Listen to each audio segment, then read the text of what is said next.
Last लेक्चरला pressure due to liquid column हे derivation पाहिलेलं होतं.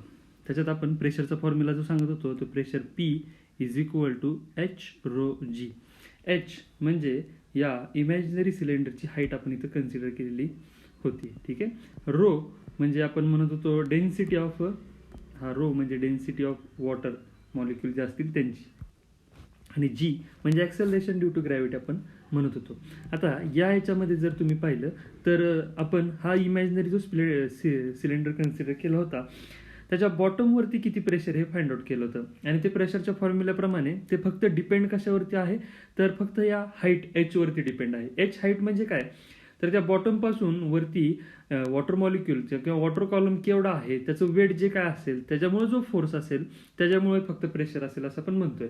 मग रो म्हणजे डेन्सिटी तर काही चेंज होणार नाही, आणि जी acceleration due to gravity change होत नाही, म्हणजे प्रेशर हे फक्त त्या हाईटमुळं असेल हे आपण वॉटरच्या बाबतीत पाहिलेलं होतं. आजचा जो पॉईंट आहे तो आपण पाहणार आहे ते ॲटमॉस्फिअरच्या बाबतीत असेल, आणि आता तिथं आपल्याला ॲटमॉस्फेरिक प्रेशर फाइंड आउट करायचं आहे. मग ॲटमॉस्फेरिक प्रेशर पण जेवढी हाईट वरती म्हणजे अर्थच्या सरफेसपासून इथं जर पाहिलं तर हा अर्थचा सरफेस तुम्हाला दिसत असेल. या अर्थच्या सरफेसच्या वरती जे काय फ्लुइड आहे म्हणजे आपण इथं एअर म्हणतो, ती एअर त्या एअरचा एअर कॉलम जिथपर्यंत असेल आणि त्याच्यामुळं या सरफेसवरती जो फोर्स एक्झर्ट होत असेल तेवढं इथं प्रेशर असेल हे आपल्याला सांगता येते. म्हणून मी फॉर्म्युला इथं परत लिहून ठेवतो. Pressure P is equal to आपण लिहितोय एच रो जी. या एअर कॉलमची हाईट जर मी एच कन्सिडर केलेली असेल तर त्या एअर कॉलमच्या हाईटमुळं जो काय फोर्स असेल तो फोर्स कसा असेल डाऊनवर्ड डायरेक्शनला इथं सरफेसवरती फोर्स येत असेल. त्याप्रमाणे मी इक्वेशन इथं एचने पीने जे दाखवलेलं आहे त्यात एच मी इथं डिनोट केलेलं आहे. आता हे प्रेशर सगळीकडे सेम असेल का तर नाही. म्हणजे आपण काल एक्झाम्पल जे घेतलेलं होतं हे वॉटर मॉलिक्यूलचं ते आपण प्रेशर फाइंड आउट करत होतो ते कुठलं होतं या सरफेसवरचं होतं. ते ॲट हाईट एच वॉटर होते तिथं म्हणून त्याच्यामुळं फोर्स दिसत होता. समजा मी या सिलेंडरला थोडंसं कट केलं आणि जर तो सिलेंडर हाईट जर इथं मी त्याची कमी केली तर मला इथं जो बॉटम मिळेल तो बॉटम दुसऱ्या हाईटवरती असेल. आता इथं हाईट एच कमी झाला म्हणजे ऑटोमॅटिकली काय होणार प्रेशर कमी होणार आहे. सिमिलरली जर तुम्ही इथून पाहत गेला म्हणजे ॲटमॉस्फेरिक प्रेशरच्या बाबतीत बघत असाल तुम्ही इथं कुठंतरी असाल तर इथं असणारं प्रेशर हे वेगळं असेल, ऑन द सरफेस असेल ते प्रेशर पण वेगळं असेल. मी याला P आणि P डॅशने डिनोट करतो. म्हणजे जसं तुम्ही अर्थच्या साईडला याल तसं प्रेशर तुम्हाला वेगळं मिळेल का कारण एअर कॉलम जो आहे ॲटमॉस्फेरिक प्रेशरमधला त्यातले जे मॉलिक्यूल आहेत त्यांचं जे वेट आहे आणि त्या वेटमुळे जो फोर्स आहे तो फोर्स काय होतोय ॲक्टिंग डाऊनवर्ड असेल. ठीक आहे. मग त्याप्रमाणे प्रेशर आपल्याला पाहायला मिळेल. आता या सेकंड फिगरमध्ये दाखवल्याप्रमाणे बघा मी ऑन द सरफेस जर प्रेशर फाइंड आउट करत असेल तर इथं जे काय एअरमधले मॉलिक्यूल आहे त्यांची डेन्सिटी जास्त राहते, आणि डेन्सिटी जास्त आहे वरच्या मॉलिक्यूलची पण वेट आहे. ह्या सगळ्यांचं वेट मिळून जो काय फोर्स ॲक्ट होईल तो इथं जो काय फोर्स असेल त्या फोर्सला आपण mg म्हणजे F लिहितोय, आणि त्याच्यामुळे जे काय प्रेशर असेल ते pressure P is equal to F upon A या इक्वेशनने आपण देत होतो. पण तो सरफेस कुठला होता तर तो सरफेस होता हा. समजा मी सरफेस चेंज केला आणि मी या सरफेसवरती आलो. आता इथं मला प्रेशर फाइंड आउट करायचं, मी याला म्हटलं P1 आणि या प्रेशरला मी म्हणतो समजा P2. आता इथं जर बघितलं तर इथं मॉलिक्युल्स आपल्याला कम्पेरेटिव्ह टू धिस सरफेस म्हणजे खालचा जो सरफेस आहे या सरफेसपेक्षा इथले जे मॉलिक्युल्स आहेत ते आपल्याला कमी दिसत आहेत. म्हणजे इथला फोर्स पण कमी असेल, तो फोर्स वेगळा असेल त्यामुळे इथलं प्रेशर पण वेगळं असेल, आणि त्या प्रेशरप्रमाणे इथं मला इक्वेशन द्यावं लागेल. मी याला म्हणतो F1 आणि याला मी म्हणतो F2/A. इथं फोर्स जास्त आहे म्हणजे F1 is greater than F2 आहे म्हणून मला प्रेशर काय लावावं लागते P1 is greater than P2. त्याप्रमाणे आता आपल्याला लक्षात येत असेल जसं तुम्ही वरती जाल तसं तसं प्रेशर काय होत जातं कमी होत जातं. पण तुम्ही ग्राउंडवरती असाल अर्थ सरफेसवरती असाल तर प्रेशर मॅक्झिमम आपल्याला पाहायला मिळतं. मग प्रेशर मॅक्झिमम कुठं असतं तर ॲव्हरेज प्रेशर हे सी लेवलला दिलं जातं. ते इथं त्यांनी एका फिगरमध्ये दाखवलेलं आहे. Average sea level pressure is equal to 101.3 kilo pascal. ठीक आहे. जसं जसं तुम्ही हाईटला जाल तसं तसं तुमचे डेन्सिटी जी आहे एअर मॉलिक्यूलची ती कमी होत जाईल, आणि एअर मॉलिक्यूलची डेन्सिटी कमी झाली म्हणजे फोर्स कमी झाला म्हणजेच प्रेशर कमी झालं. आणि त्यांनी माउंट एव्हरेस्ट 8.85 किलोमीटर दिलेलं आहे. तिथलं जे प्रेशर आहे ते कम्पॅरेटिव्ह टू बघा इथं तुम्हाला कमी दिसतंय 33 किलो पास्कल आहे. म्हणजे त्याच्यावरती आपल्याला जर आता ते अप्रॉक्सिमेशन 8 किलोमीटरचं दिलं जातं, 8 किलोमीटरच्या वरचं प्रेशर निग्लिजिबल कन्सिडर केलं जातं, कारण मॉलिक्यूल जे काय आहे त्याची डेन्सिटी जी आहे ती खूप कमी असते, त्यामुळे त्याच्यावरती प्रेशर हे निग्लिजिबल म्हणतात. आणि आपल्याला अर्थ सरफेसवरती जर प्रेशर निग्लिजिबल करायचं असेल तर तुम्हाला एखादा कंटेनर करावं लागेल आणि त्याच्यात व्हॅक्यूम क्रिएट करावं लागेल. व्हॅक्यूम म्हणजे त्यात कुठलाही मॉलिक्यूल नसेल, मॉलिक्यूल नाही म्हणजे वेट नाही, वेट नाही म्हणजेच फोर्स नाही, आणि फोर्स नाही म्हणजेच प्रेशर एक्झर्ट होणार नाही. अशा प्रकारे आपण व्हॅक्यूम सुद्धा क्रिएट करतो प्रॅक्टिकल लॅब्समध्ये. ठीक आहे, इथं ॲटमॉस्फेरिक प्रेशर तुम्हाला समजत असेल. त्याच्यानंतर आपल्याला बघायचं आहे ते absolute pressure and gauge pressure. याच्यामध्ये मी एक टँक कन्सिडर करतोय आणि तो फिल्ड विथ वॉटर असं म्हणतोय. आता त्यात 2 रेफरन्स पॉईंट मी इथं कन्सिडर केलेले दिसत आहेत, X1 आणि X2. ठीक आहे, X1 इथं X1 is greater than X2 म्हणतोय आपण, ते पण लक्षात असावं, कारण आपण याला ओरिजिन खालून कन्सिडर केलं असेल तर मी तरी तो X1 is greater than X2 he condition लक्षात असावी. आता हा मी इमॅजिनरी सिलेंडर कन्सिडर केलेला आहे. आता या इमॅजिनरी सिलेंडरमध्ये बघा 2 सर्फेसेस तर आपल्याला दिसत आहेत, एक आहे टॉपचा सर्फेस, दुसरा आहे बॉटमचा सर्फेस. आता तसं जर बघितलं तर फोर्स F1 हा टॉपवरच्या सर्फेसवरती असणारे तो फोर्सचं डायरेक्शन परपेंडिक्युलर वॉटरमुळे जे असणारे ते मला इथं दाखवलेलं दिसतंय. तसंच बॉटमकडून जे असणारे ते अपवर्ड दिसतंय.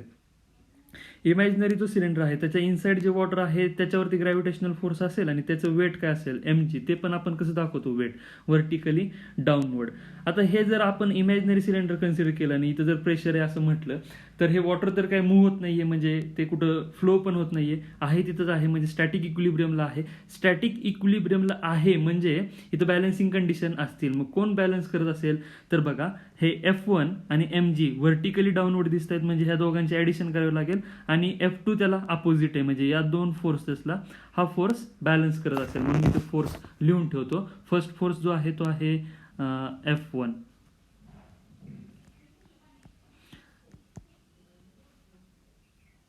मी इथे फोर्स लिहिलेले आहेत. F1 डाऊनवर्ड डायरेक्शनला due to weight of water, म्हणजे अपवर्डला, या टॉप सरफेसच्या अपवर्डला जे वॉटर आहे त्या वॉटरमुळे जे वेट आहे त्याच्यामुळे तो फोर्स जो आहे तो डाऊनवर्ड दाखवतोय, आणि बॉटम जो आहे सिलेंडरचा त्याच्यामुळे जो फोर्स आहे तो अपवर्ड डायरेक्शनला ॲक्ट होईल त्या सिलेंडरवरती, आणि सिलेंडरमध्ये जे काही वॉटर एन्क्लोज असेल त्याचं जे काही वेट असेल ते वेट mg व्हर्टिकली डाऊनवर असेल. आता स्टॅटिक इक्विलिब्रियममुळे काय असेल तर बॅलन्सिंग कंडिशन आपल्याला इथं लिहिता येईल. बॅलन्सिंग कंडिशन मी लिहितोय F2 is equal to F1 plus mg. हे समजलं असेल सगळ्यांना. F1 आणि mg हे दिसतंय तुम्हाला, F1 आणि हा mg व्हर्टिकली डाऊनवर्ड आहे म्हणून मी त्याचं ॲडिशन करतोय, आणि F2 त्याला बॅलन्स करतोय, इक्वल अमाऊंटमध्ये असेल म्हणून तर ते स्टॅटिक इक्विलिब्रियमला आहे असं पण म्हणतोय. हे इक्वेशन लिहिल्यानंतर मला प्रेशरचं पण इक्वेशन लिहिता येईल. आता प्रेशरचं इक्वेशन मी कसं लिहितो तर प्रेशरच्या इक्वेशनला मला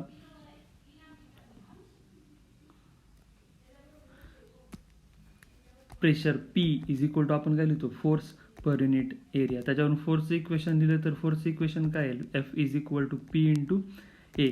समजा हा इथं 2 फोर्स दिसत आहेत आपल्याला, F1 आणि F2. त्याप्रमाणे जर मी इथं F1 म्हणलं तर मला प्रेशर काय म्हणावं लागेल, P1, कारण एरिया तर तोच राहील, आणि F2 लिहिलं तरी ते लिहावं लागेल प्रेशर P2 इंटू ए. मग त्या जर व्हॅल्यू इथं मी पुट केल्या तर इक्वेशन काय होतंय बघा, P1A is equal to P2A plus mg. Okay, sorry इथं आपल्याला P2 आणि P1 उलट झालं. P2A is equal to P1A plus mg. या इक्वेशनमध्ये m जो दिसतो आपल्याला तो m मला कालच्या इक्वेशन प्रमाणे रिप्लेस करायचा आहे. मास इज इक्वल टू आपण लिहितो density into volume. Okay, density आपण वॉटरची डेन्सिटी आपण इथं रो जर कन्सिडर केली असेल तर हे होईल m is equal to density लिहून टाकतो रो, आणि व्हॉल्यूम आपण कालच पाहिलेलं होतं की आपण त्याला लिहिलं होतं बा, length into breadth into height. त्याप्रमाणे लेंथ इंटू ब्रेडथला मी काय म्हणतो, एरिया. त्याप्रमाणे इक्वेशन होईल m is equal to rho length into breadth म्हणजे एरिया इंटू मी इथं लिहितो हाईट. आता हाईट हे जे काय आहे ती हाईट आपण इथं ऑलरेडी कन्सिडर केलेली आहे, 2 रेफरन्स पॉईंट कन्सिडर केलेले आहेत. इथं पण म्हटलेलं पण होतं बघा, X1 is greater than X2. त्याप्रमाणे ही हाईट असेल, म्हणून मी इथं h लिहिण्याऐवजी काय लिहितो, X1 मायनस X2. आणि ती जर व्हॅल्यू इथं जर मी ही व्हॅल्यू इथं पुट केली तर इक्वेशन काय होईल, P2A is equal to P1A plus rho A G x1 minus x2. याच्यात बघा ए कॅन्सल होऊन जाईल, ठीक आहे. म्हणजे मला इक्वेशन मिळेल P2 is equal to P1 plus rho G into bracket x1 minus x2.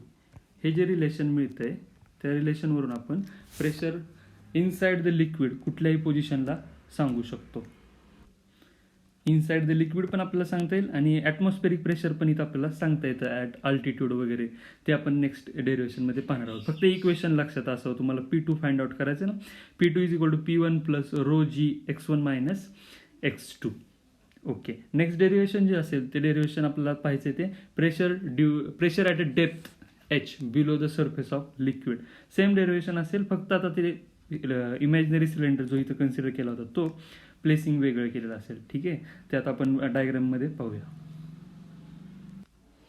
आता आपण जे आत्ता पाहिलेलं होतं प्रेशर, त्यात आपण जो इमॅजिनरी सिलेंडर कन्सिडर करतो इनसाइड द कंटेनर म्हणजे टँकमध्ये कन्सिडर केला होता. आपल्याला काय पाहिजे, pressure at a depth h below the surface of liquid. म्हणजे इथं बघा, हा जो काही इमॅजिनरी सिलेंडर मी कन्सिडर केला आहे तो बरोबर फ्री सर्फेस जो लिक्विडचा आहे तिथंच मी कन्सिडर करतोय. तिथपासून h हाईट बिलो मला प्रेशर फाइंड आउट करायचं आहे. मग त्याच्यासाठी मी टॉप जो कन्सिडर केलेला आहे त्या डिस्टन्सला, तिथल्या पोझिशनला मी म्हणतोय x1. त्यानंतर बिलो हाईट h जी पोझिशन आहे त्याला मी म्हणतोय x2. आणि प्रेशर ॲट धिस प्लेस म्हणजे टॉपला जो आहे ते प्रेशरला मी म्हणतो P0. आणि ते जे काही प्रेशर असेल त्याला मी म्हणतोय ॲटमॉस्फेरिक प्रेशर. का? कारण इथं एअर मॉलिक्युल्स आहेत या प्रेशरच्या, म्हणजे या सर्फेसच्या वरती सगळे एअर मॉलिक्युल्स असतील, म्हणून मी इथं म्हणतोय P0 म्हणजेच ॲटमॉस्फेरिक प्रेशर. आणि इथं जे प्रेशर आहे ते लिक्विड कॉलममुळे जे प्रेशर असेल ते मी त्यात नोट डाऊन करून ठेवतो, म्हणजे फास्ट आपल्याला लक्षात येईल. इथं लिहून ठेवलेलं आहे बघा, x1 झिरो हाईटवरती आहे, त्याच्यातलं P1 is equal to P0 म्हणजे ॲटमॉस्फेरिक प्रेशर म्हणतो या पोझिशनचं. x2 म्हणजे ही हाईट असेल, त्याला मायनस h लिहितो कारण मी इथं ओरिजिन कन्सिडर करतो. लास्टच्या इक्वेशनवर कम्पेअर केलं थोडंसं कन्फ्युजन होईल. x1 आणि x2 तिथं आपण बॉटमला आपण प्रेशर पाहत होतो. ते प्रेशर पाहत असताना हाईट आपण खालून कन्सिडर केली होती, म्हणून तिथं x1 greater minus x1 minus x2 म्हणत होतो. इथं x1 झिरो लिहितो, x2 मायनस एच लिहितोय. तुम्हाला लक्षात येत असेलच ओरिजिन प्रमाणे हे मायनस एच लिहिलेलं आहे.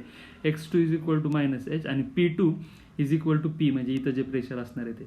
त्याप्रमाणे आता जर मी आत्ताच फाइंड आउट केलेलं इक्वेशन होतं बघा, P2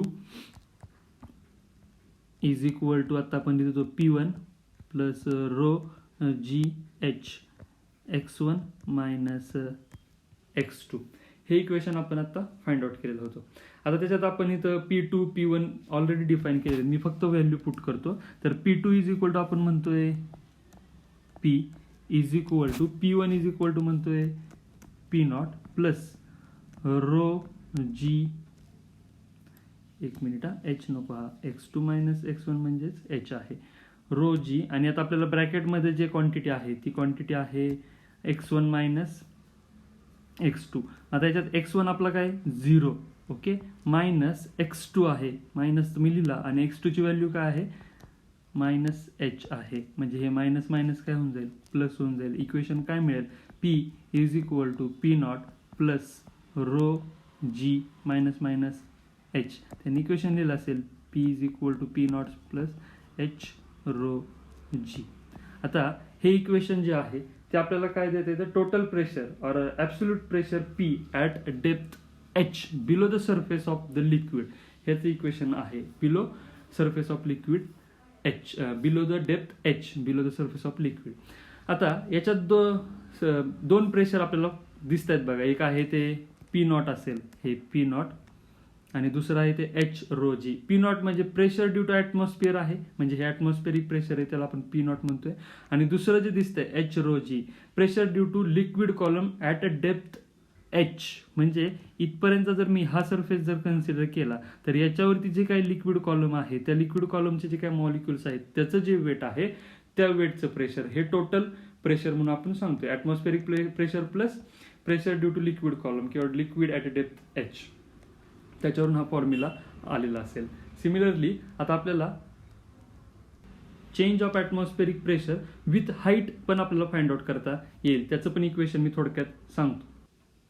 आता change of atmospheric pressure at height आपल्याला फाइंड आउट करायचं आहे. ॲट हाईट एच म्हटलं तरी चालेल. आता या फिगरमध्ये दाखवल्याप्रमाणे बघा, हे वॉटर आहे, हे एअर आहे. त्या एअरमध्ये आपण ॲट हाईट एच कन्सिडर करतो, ॲट हाईट डी म्हणतो इथं. At height D find out करायचे ॲटमॉस्फेरिक प्रेशर. मग त्यासाठीच्या कंडिशन पाहिलेल्या आहेत बघा इथं. x1 वरच्या साईडला आपण कन्सिडर करतो, x2 म्हणतो. x1 जे डिस्टन्स आहे ते हाईट डी कन्सिडर केलेली आहे. तिथं जे प्रेशर असेल तेच प्रेशर फाइंड आउट करायचं म्हणून मी त्याला म्हणतो पी. ठीक आहे. नेक्स्ट जे असेल x2 मी 0 कन्सिडर करतोय आणि P2 जो आहे तो मी म्हणतोय P0. आणि हा P0 म्हणजे काय आहे तर वॉटर मॉलिक्युलमुळे जे काय प्रेशर असेल ते प्रेशर त्या सिलेंडर, इमॅजिनरी सिलेंडर जे असेल ते आपण इथं म्हणतोय. आणि रो जो कन्सिडर करतोय, जो डेन्सिटी आपण म्हणतोय, ती फक्त एअरची कन्सिडर करतोय, कारण आपण ॲटमॉस्फेरिक प्रेशर फाइंड आउट करतोय अबव द वॉटर लेवल, म्हणून हे एअर मॉलिक्युल कन्सिडर करायला लागेल. मग त्याप्रमाणे आता जो फॉर्म्युला आपण डिराईव्ह केला होता जनरल फॉर्म्युला, तो फॉर्म्युला काय लिहितोय आपण, P2 is equal to P1 plus rho G x1 minus x2. त्याप्रमाणे रो P2 ची व्हॅल्यू तर काय आहे, P0 is equal to P1 ची व्हॅल्यू आहे P रो जी, आणि H म्हणजे आपल्याला x1 minus x2 value put करायची आहे. तर त्यात x1 डी आहे, x2 0 आहे, म्हणजे हे डी मायनस 0 असं मला दिसेल. त्याप्रमाणे फॉर्म्युला जर लिहिला तर P0 is equal to P plus rho g, आणि इथं डी लिहितो मी. इथं एअर लिहून टाकतो म्हणजे आपल्याला परत कन्फ्युजन नसावं. इथं ए लिहितो, डेन्सिटी ऑफ एअर. इथं रो एअर म्हणण्याऐवजी फक्त ए सफिक्स देतो.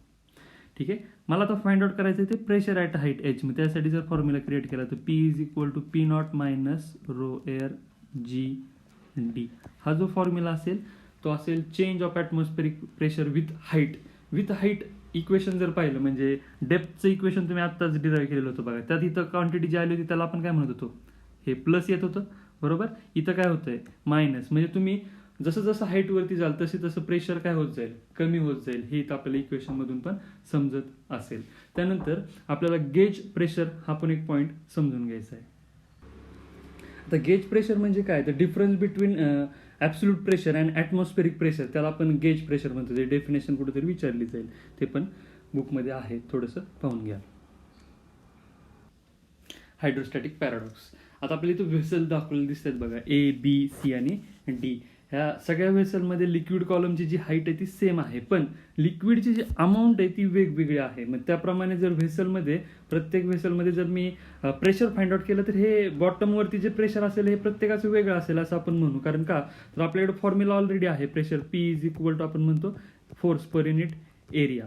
आता फर्स्ट व्हेसल जर ए व्हेसल जर कन्सिडर केलं तर त्या ए व्हेसलमध्ये जर बघितलं तर तिथं बघा, तिथं मॉलिक्युल्स कम्पॅरेटिव्ह टू सी कमी आहेत म्हणजे तिथला फोर्स कमी असेल. म्हणजे मी ह्या फोर्सला जर मी इथलं म्हणला F1 आणि समजा सीच्या फोर्सला मी म्हटलं इथं F2, तर मला इथं क्लिअर समजेल की F1 हे लेस दॅन F2 आहे. त्याप्रमाणे जर प्रेशर जर इथं लिहिलं तर ते प्रेशर असेल P1 is less than P2, कारण P1 हे डायरेक्टली प्रोपोर्शनल टू फोर्स आहे. त्याप्रमाणे ते इक्वेशन लिहिता येते. पण हे जरी असं असेल तरी मी हायड्रोस्टॅटिक पॅराडॉक्समध्ये काय सांगतो, P1 is equal to P2. दोन्ही ठिकाणचं प्रेशर काय राहील, सेमच राहील. हे कसं ते आपल्याला आता प्रूव्ह करून सांगायचं. जरी इथं एरिया चेंज होत असेल, वरचे मॉलिक्युल्स चेंज होत असतील तरी सुद्धा प्रेशर सेम राहतं, कारण तिथं कॉम्पोनंट्स येतात. आता इथं आपण कालच सांगितलेलं होतं की जे वॉटर सरफेसच्या कॉन्टॅक्टमध्ये येतं तिथं जो फोर्स एक्झर्ट करतो तो फोर्स हा नॉर्मली असतो, हे आपण काल एक्सप्लेन केलेलं होतं. म्हणजे हा सरफेस असेल तर इथं असा फोर्स मिळेल, इकडे गेलो असं असेल. प्रेशरचं इक्वेशन आपण काल डिराईव्ह करत असताना pressure P is equal to F/A हे सांगत असताना मी ते तुम्हाला बुकमध्ये पण दिलेलं आणि दाखवलेलं पण होतं की प्रेशर हे सरफेसला नॉर्मली राहतं, कारण ते स्केलर क्वांटिटी आहे आणि ते नेहमी नॉर्मलीच ॲक्ट होतं. त्याप्रमाणे इक्वेशनमध्ये आपण आता P1 is equal to P2 हे आपल्याला प्रूव्ह करायचं. मग ते कसं ते मी तुम्हाला एक्सप्लेन करतो. आता इथं फर्स्ट फिगर जी दिसते याच्यात जे वॉटर मॉलिक्यूल आहेत, आता प्रेशर या सरफेसवरती फाइंड आउट करायचं, एरिया त्यांनी दिलेला आहे. इथं जर बघितलं तर हे वॉटर कंटेनरचे वॉल जे आहेत ते स्ट्रेट आहेत, त्यामुळं इथं आपल्याला जो काही फोर्स असेल तो फोर्स बरोबर इथं परपेंडिक्युलर इथं या सरफेसला नॉर्मली ऍक्ट होईल आणि टोटल वेट जे असेल ते बॉटमवर सरफेसवरती जो प्रेशर ऍक्ट होईल तो असा असेल. मग ह्याच्यात व्हर्टिकल कंपोनंट जो असेल तो तिथं वेटचं काम करत असेल, म्हणजे इथलं प्रेशर जे असेल ते प्रेशर मी म्हणतो प्रेशर P1 किंवा PA is equal to FA upon area. ठीक आहे. सेकंड ह्याच्यात गेल्यानंतर आता हा कंटेनर जो आहे त्याच्या ज्या काही वॉल्स आहेत त्या काही स्ट्रेट नाही, त्या इन्क्लाइंड दिसत आहेत. इन्क्लाइंड आहेत म्हणल्यानंतर त्याच्यावरती जो काही फोर्स असेल त्याचा रिझल्टंट जो असेल तो मला रिझॉल्व्ह करावा लागेल. तो रिझॉल्व्ह केल्यानंतर एक व्हर्टिकल कॉम्पोनंट एक असेल, हॉरिझॉन्टल कॉम्पोनंट एक असेल आणि त्याचा रिझल्टंट हा आपल्याला पाहायला मिळतोय. आता हॉरिझॉन्टल कॉम्पोनंट नाही, पण जर व्हर्टिकल कॉम्पोनंट जर बघितलं तर इथं जे काय वॉटर आहे या सगळ्या वॉटर लेवल, सगळ्यांची वॉटर लेवल काय आहे सेम आहे, पण इथलं वॉटरचे अमाऊंट जास्त जरी असेल तरी ती जी काही जास्त झालेली अमाऊंट असेल तो हा जो व्हर्टिकल कॉम्पोनंट आहे तो त्याला बॅलन्स करत असेल. त्यामुळे इथलं प्रेशर PA मी जर कन्सिडर केलं तर PB इज इक्वल टू मला लिहावं लागेल FB अपॉन A, पण मी इथं काय लिहिणार आहे PA is equal to PB. का?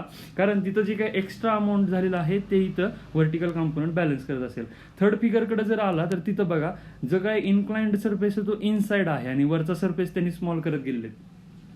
इन्क्लाइंड आहे म्हणल्यानंतर परत त्याला रिझॉल्व्ह करावं लागेल. रिझॉल्व्ह केल्यानंतर हॉरिझॉन्टल कॉम्पोनंटचं नाही पण व्हर्टिकल कॉम्पोनंट इथं जर या व्हेसलमधलं किंवा या कंटेनरमधलं वॉटरचं अमाऊंट जर कमी असेल, वेट जर कमी असेल तर त्याच्यावरचा जो रिझल्टंट फोर्स आहे ना तो इन्क्रीज होतो आणि तो इन्क्रीज झाला की तो बरोबर PC is equal to FC upon A, म्हणजे इज इक्वल टू मला प्रेशर पण इथं काय मिळेल C. कारण का FA FB आणि FC हे दोन मला हा तर स्ट्रेट आहे, याचा काही कॉम्पोनंट नाहीये, डायरेक्ट वेट असेल तेच आहे.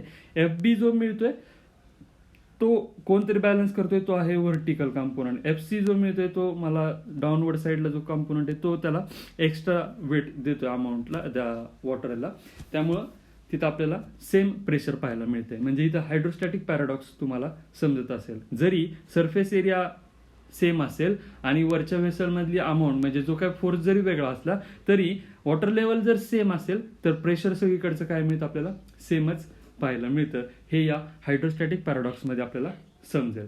याच्यानंतर आपल्याला पास्कल्स लॉ पाहायचा आहे. इथं पास्कल्स लॉचं स्टेटमेंट मी दिलेलं आहे बघा. Pascal's law state that the pressure applied at any point of an enclosed fluid at rest is transmitted equally and undiminished to every point of the fluid and also on the walls of the container provided the effect of gravity is neglected. म्हणजे इथं फिगरमध्ये थोडक्यात समजून घेतलं, आता आपण ती figure explain करणार आहोतच. पण समजा इथं मी काहीतरी फोर्स अप्लाय केला तर त्याच अमाऊंटमध्ये फोर्स या तिन्ही जे काही आपल्याला ओपन सोर्स आहेत म्हणजे जिथून आपण फोर्स अप्लाय करू शकतो तिथं आपल्याला त्याचा इफेक्ट पाहायला मिळेल. म्हणजे तुम्ही इथं इनसाइड फोर्स अप्लाय केला की हे तिन्ही जे काही ओपन आहेत ते आपल्याला बाहेर पिस्टन जे आपण कन्सिडर केले ते बाहेर जाताना दिसतील. समजा तुम्ही हे जर बाहेर काढायचा प्रयत्न केला तर हे तिन्ही आत येताना आपल्याला दिसतील. म्हणजे इक्वली ट्रान्समिटेड इथं म्हटलं ना enclosed fluid at rest is transmitted equally, म्हणजे तुम्ही ज्या अमाऊंटमध्ये इथं फोर्स देताय तो त्याच अमाऊंटमध्ये सगळीकडे ट्रान्समिट झालेला दिसेल. मग त्याचं एक्सपेरिमेंटल प्रूफ त्यांनी दिलेला आहे. ते एक्सपेरिमेंटल प्रूफ आपण थोडक्यात समजून घेऊया. इथं मी व्हेसल कन्सिडर करतोय. त्या व्हेसलमध्ये 4 आर्म्स आहेत. 4 आर्म्स A B C आणि D. आता या 4 आर्म्सला मी जे काही पिस्टन लावलेले ते फ्रिक्शनलेस आहेत, म्हणजे इथं फ्रिक्शन मिळणार नाही जरी ते मूव्ह झाले तर. आता ह्याच्यात ज्यांचा जो क्रॉस सेक्शन आहे Aचा क्रॉस सेक्शन दिलाय त्यांनी A, Bचा दिलाय तो 2A आहे, इथं 3A आणि इथं आहे A/2. जर तुम्ही इथं काहीतरी फोर्स अप्लाय केला ए आर्म जवळ जर तुम्ही काहीतरी फोर्स अप्लाय केला तर तिथलं जे काय प्रेशर असेल ते प्रेशर मी इथं लिहितो प्रेशर ॲट ए म्हटलं तरी चालेल. Pressure at A is equal to मी इक्वेशनमध्ये लिहीन F अपॉन ए, कारण फोर्स जो आहे तो F अपॉन ए. जर इथं तुम्ही F फोर्स लावत असाल तर इथं मला प्रेशर मिळते F/A आता हा फोर्स लावल्यामुळं जे काय बाकीचे पिस्टन आहेत ते आपल्याला आउटवर्डला गेलेले दिसतील, कारण तुम्ही इथं फोर्स अप्लाय करताय, कारण ट्रान्समिटेड इक्वली आपण म्हणतोय त्याप्रमाणे सगळे पिस्टन बाहेर गेलेले दिसतील. पण या पिस्टनला जर बाहेर गेलेले असतील त्यांना परत ओरिजिनल पोझिशनला आणायचं असेल सगळ्यांना, तर आपल्याला इथं पण फोर्स लावावा लागेल. तो फोर्स काय असेल तर तो फोर्स इथं आपण पाहिला तर इथं समजेल बघा. इथं किती लावावं लागेल 2F, इथं कसं लावावं लागेल 3F, इथं किती लावावं लागेल F/2. हे कसं फाइंड आउट केलं मी, समजा ऑन बी म्हटलं, इथं बी वरती जर मी कन्सिडर केलं तर बी वरती मी फोर्स काय लावतोय, मी इथे लिहितो pressure at B is equal to force किती लावतोय 2F डिवायडेड बाय एरिया काय आहे तिथला 2A. म्हणजे इथं बघा हे 2 कॅन्सल झालं तर मला इक्वेशन काय मिळतंय F/A. म्हणजे जेवढा तुम्ही ए वरती लावलेला होता या पोझिशनला फोर्स लावला होता त्यामुळे जे काही प्रेशर क्रिएट झालं होतं ते प्रेशर आपण कसं रिमूव्ह करतोय, तर मी या बी पोझिशनवरती काहीतरी प्रेशर देतोय आणि ते प्रेशर किती आहे 2F चं प्रेशर असेल, एरिया आहे 2A. सिमिलरली सी वरती फाइंड आउट केलं तर तिथं काय लिहावं लागेल मला PC इज इक्वल टू मला इथं फोर्स लावावं लागेल 3F डिवाइडेड बाय 3A. एरियावरून मला ते सांगता येते बघा 3 कॅन्सल, म्हणजे इथं पण परत प्रेशर काय झालं F/A, म्हणजे तो त्याच्या ओरिजिनल पोझिशनला येईल. आणि D याच्यावरती जर लावलं तर इथे लिहावं लागेल P∩D इज इक्वल टू इथं काय आहे A/2 आहे, म्हणजे मला इथं फोर्स किती लावावं लागेल F/2 आणि हे असेल A/2. हे बाय 2 जे काय ते कॅन्सल होईल आणि परत मला इथं काय मिळेल F/A. त्यावेळेस ते त्याच्या ओरिजिनल पोझिशनला येतील. हे काय दाखवतोय, pressure applied at B is equal to pressure applied at C is equal to pressure applied at D, म्हणजेच प्रेशर अप्लाइड ऍट A. म्हणजे हे इक्वली ट्रान्समिट होतंय हे आपल्याला इथं समजत असेल. हा पास्कल्स लॉ आहे. याचे 2 ऍप्लिकेशन आहेत, ते नेक्स्ट व्हिडिओमध्ये आपल्याला पाहणार आहोत.